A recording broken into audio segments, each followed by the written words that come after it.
Grabe na 'to, Kath din parehong may pasabog 'no? Ngayong araw po si Kath no August 1, 2026.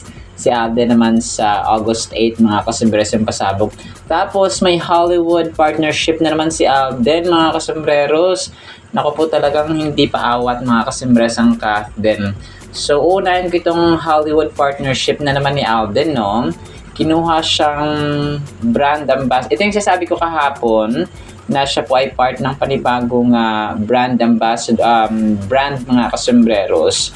So ito po ay ata to, parang solar, something like that, no? Mga kasombrero. So bumili siguro siya ng solar lights, no? Sa kanya, para sa kanyang mansyon. Tapos kinuha na rin siyang ambassador mga kasombrero ng Green Energy Hero. So ito yung kanyang bagong brand. Grabe mga kasombrero, 8 hours ago, post ito ng Solar Joe Philippines. So Amerikano yata no, or foreigner ang may-ari nito mga kasembreros. Sabi niya, extremely proud to welcome Alden Richards as our newest green energy hero mga kasembreros. A true advocate of sustainability. Alden leads by example by embracing conscious choices that make lasting impact. His commitment goes far beyond clean energy, and we're honored to have him championing a more sustainable future with us. So grabe no, nagulat ako dito mga kasimbres kasi maliban sa frutas, special and clear braces, yung kinabibisihan niya of course na pagiging ambassador ng DepEd, yung kanyang pasabog sa August 8, no, at marami pang iba mga kasimbres no, OWA ambassador. So sinunod na lahat ni Alden mga kasimbres yung mga brands no or mga i-endorse mga kasos. Grabe, ibang level talaga si phenomenal box office ni Ma'am King mga kasembreros. So nagulat talaga ako dito kasi parang wala to sa roster niya no. Kumbaga parang preskang-preska ang endorsement na ito mga parang wala pang artista na solar brand ambassador mga kasembreros no, si Alden pa lang. So ito yung sasabi ko na pag bumibili siya, kunwari bumili siya ng BYD, so ginawa siyang ambassador, no? Mga kasembres, nung ginawa siyang OWA, ambassador sa Hong Kong. So nung time na nag-shoot sila sa Hong Kong ng Hello, Love, Goodbye. So maaaring hindi yun yung reason, no? Maaaring ang reason ay magkakilala sina Patrick Kauna at saka si Alden. So kung kaya ni-refer siya ng kanyang kapatid na si Sir Pat Kauna kay Attorney Patricia Kauna mga kasembreros. So that's also one thing no, or one possible reason mga kasembreros na siya po ay pinakilala ni Sir Pat Kauna kay sa kanyang kapatid no na si Attorney Patricia Kauna. So po pwedeng ganoon din po mga kasos. Pero ito no, nakakaano. So nagkaroon na yata silang contract signing no dito mga kasembreros no, si Joe yata ito kasama si isa sa mga pictures dito ay dalawa sa mga pictures ay kasama si Sir Pat Kaunan mga kasembreros. So nakaka-believe no, nakaka-amaze at nakakagulat ang dito ang balitang ito mga kasembreros. So talagang nakaka-amaze lang mga kasembreros na malaman. Tapos si Alden naman nag-post ng kanyang Instagram stories. May isa dito na kasama niya. Okay, sa birthday ni Mayor Arlene Arcillas mga kasembreros no. Happy birthday to our dearest ate Arlene Arcillas. We love you so much. So para bumati siya sa mayor ng yata no ng Santa Rosa, Laguna mga kasembreros, na kung saan ay close ito ni Alden no, si Mayor Arlene Arcillas mga kasembreros. Ito na sana yung magkakasal sa Kathden pero naputol kasi nga wala na silang project mga kasembreros. So nevertheless ay nakakatuwa lang na binati ni Alden si Mayor Arlene Arcillas mga kasembreros. Tapos nag-post pa siya sa kanyang Instagram si Alden mga kasembreros no. Ito po ay part pa rin ng kanyang Green Energy Hero na post no. Post ito ni Solar Joe PH. no, something like that. So si Joe, parang ano siya, no, Amerikano nga or parang foreigner. The warmest welcome to our newest green energy hero, Alden Richards. Special thanks to Pat Kauna, Design Sweetheart, for making this happen. So yun siya, no, pinost ni Alden ito sa kanyang Instagram, mga kasos. Tapos si Kath naman, ang kulit, no, nakita ko talaga yung kulitan dito ng Kath din. Si Alden kasi di ba nung nakaraan na puro kulit-kulit mga kasimres, sa mga tawag ito, kakulitan niya kay Aubrey Carampel sa camera, no, hikab-hikab. So ito naman ay kay Kath, no, at saka kay James. Parang magpapasalamat sila dito sa mga viewers, mga kasimres, no, 3,000 na higit or almost 400,000 yung nanonood sa kanila, or sa someday ng live, mga kasembreros, no.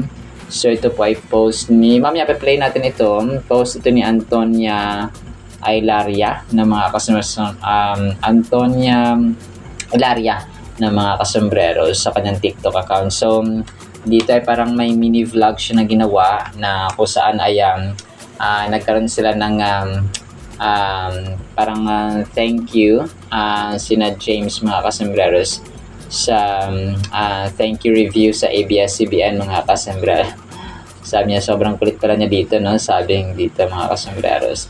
So ngayon nagpapasalamat sila, of course, every night din na pagtutok na live, no, ng mga tao, 300,000 or almost 400,000 mga kasembreros yung tumututok sa kanya. Tapos yun, para siyang nagtatrabaho dun sa ABS-CBN, si Antonia, mga kasembreros. So si Kath dito ay yun, parang naka-stripe siya na red. Tapos another brand endorsement post ni Alden about sa kanyang frutas naman ito, mga kasos. 5 hours ago, it's a matcha and it's for real. 2 refreshing blends and delicious dilemma. So matcha melon, matcha mango. Meron na palang mango at meron na palang melon, mga kasembreso. Trust us with one's worth the sip. So ito po ay post ni Alden din po ng frutas, mga kasos. Tapos yun, major item tayo, pasabog ni Alden sa August 8, mga kasembreros.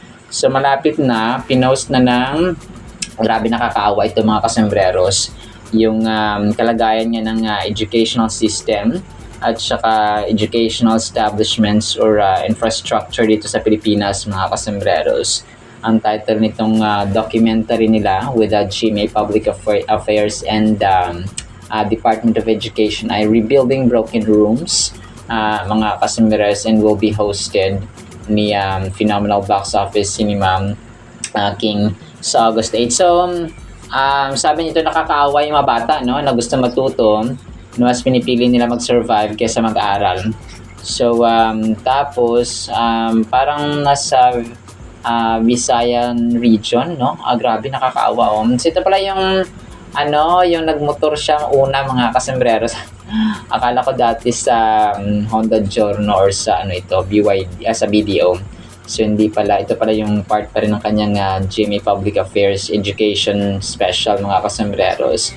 So dito ay talagang pumasok siya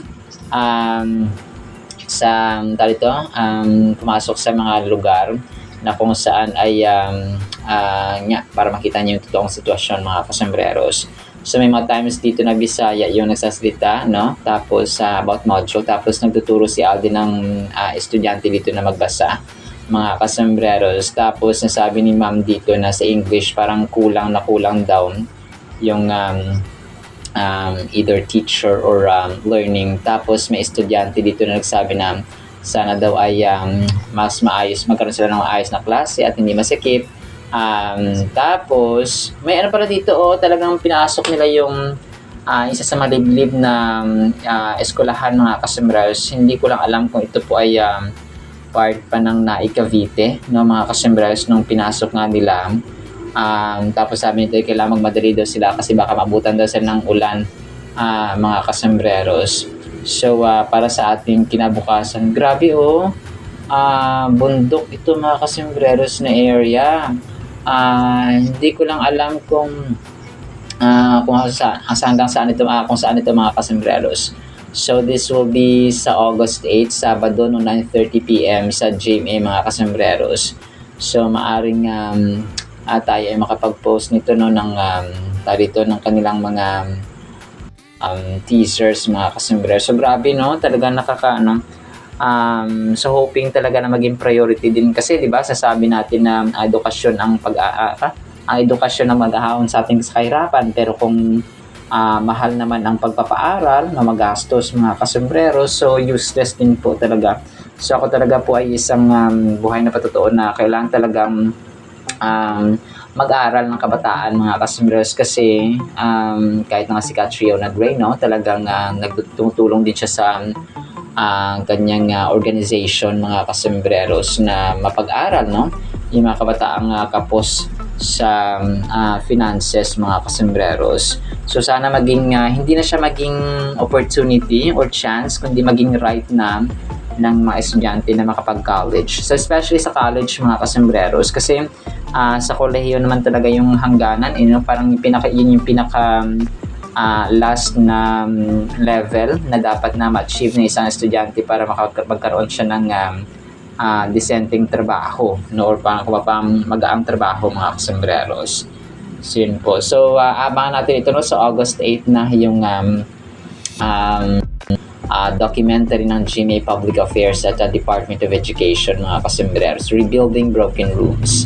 Tapos, so siguro mag-donate na naman dito si Alden mga kasembreros para sa pagpapagawa ng mga classrooms mga kasembreros. Tapos, ito no, actually, maliban pa dito na corruption, yun talaga yung number one na dapat ma-solve din po sa ating government.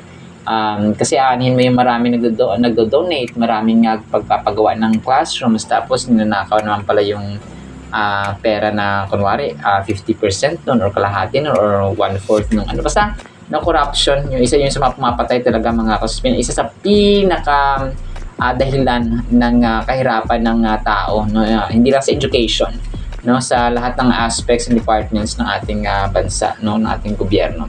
Tapos yung Studio 24C nag-post din sila sa kanilang Instagram ng picture ni Alden no, dun sa BYD event niya mga kasembreros. So 1 hour ago Studio 24C na official na studio ni Alden when it comes to pagpapapogi. Tapos si Kath naman ngayong araw no, August 1 mga kasembreros ay meron din siyang pasabog mga kasembreros. So pinost ito ni Kath sa kanyang Facebook page naman mga kasembreros no. Ito po ay part ng kanyang Uratex na brand endorsement mga kasembreros. So magkakaroon sila ng hindi malinaw kung merong parang guesting or fan meet si Kath today mga kasembreros, pero ang sure tayo dito ay magkakaroon siya ng yun nga ng pasabog today mga abang-abang na lang tayo. So may isa rin siyang pinost dito parang yung the sleep you deserve soon. So hindi ko na alam kung may activities lang gagawin. Ang mga trailer dito ay parang yung nasa harap niya yung nagtitennis or ping pong, something like that. Tapos yung parang nasa ano siya, parang may notebook no, at saka may tinidor siyang hawak. Tapos yung isa naman ay nakahiga siya sa kama niya mga kasembreros na blue ang kulay. So aabangan natin kung ano ito no, mga kasembreros. So yan, aabangan natin yan mga kasembreros. So ako po ay nag-voice over ng advance no, July 31 mga kasembreros. Kasi kailangan ko bumawi talaga no ng mga updates kasi huling-huli ako. Kasi nga nagkaroon ng blackout kasi matindi yung ulan at kidlat dito kung kaya nasira yung wifi sa buong barangay mga kasembreros. So sorry po. Tapos ito isa sa mga video teasers ng Love Siargao mga kasembreros. So dito ay nagulat si Jao na 3,200 yung worth ng isang local na product doon mga kasembreros sa Siargao. So tapos si Kara naman sabi niya bakit pag local dapat mura ganun. So dito maganda din yung fabrics, maganda yung pagkakagawa and so on mga kasembreros. Maganda yung natural dye mga kasembreros. Tapos may passion and artistry ng gumawa mga kasembreros. Sabi niya, hindi pa kasi sabi ni Jao, hindi pa kasi ako tapos, sabi niya, you deserve it, sabi niya gano'n. So, sabi niya gano'n mga kasembreros. So, akala siguro ni Kara, ina-underestimate niya yung pagkagawa, tapos mahal yung presyo. So, yung gusto ko lang sabihin ni Jao ay 3,200. So, dapat lang na ganoon kasi alam naman natin na in real life, na sa totoong buhay ay mahal na mahal ni Alden yung mga local brands. And is actually supporting, no? Talagang susuportahan ni Jao or ni Alden sa totoong buhay ang mga locally made products, mga kasembreros. So, tulong na rin yun sa mga Pinoy, no? Pinoy designers and artists, mga kasembreros na gumagawa ng ganoong mga produkto. Tapos, hindi ko na basa yung pinost pala ng GMA, no? Doon sa kanang documentary. Sorry po, 7 hours ago, sabi nakakaawa yung mga bata na gusto matuto. Mas pinipili lang nila mag-survive kaysa mag-aaral. Samahan si Alden Richards na alamin ang kasalukuyang estado ng edukasyon sa bansa para sa bawat estudyante, para sa kanilang kinabukasan at para sa kinabukasan ng ating bayan. Alamin natin kung paano pa mapapabilis ang pag-unlad ng edukasyon at mas mapapalawak ang pagkakataong matuto. So, pagpalalampasin ng documentary special na handog ng GMA Public Affairs, ang Rebuilding Broken Rooms, no? Yun nga, no, August 8, Sabado, mga kasembreros. So, medyo gabi na siya, pero kaya naman no 9:30 PM mga kasembreros. Tapos, last item natin, pinost ito ni Alden sa kanyang Instagram, nakalagay dito ay This in a Dragon. Pelikula yata ito, mga kasembreros, no? Tapos, yun, parang lake yung view niya dito, This in a Dragon, mga kasembreros. So, naipost lang ito ni Soiti sa kanyang Instagram story. And then, so yun.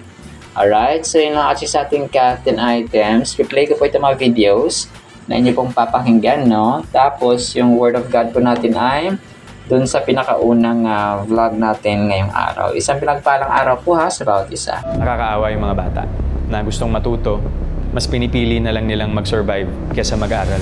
Wala na mo studyhan dito, pamakuan ako ang module.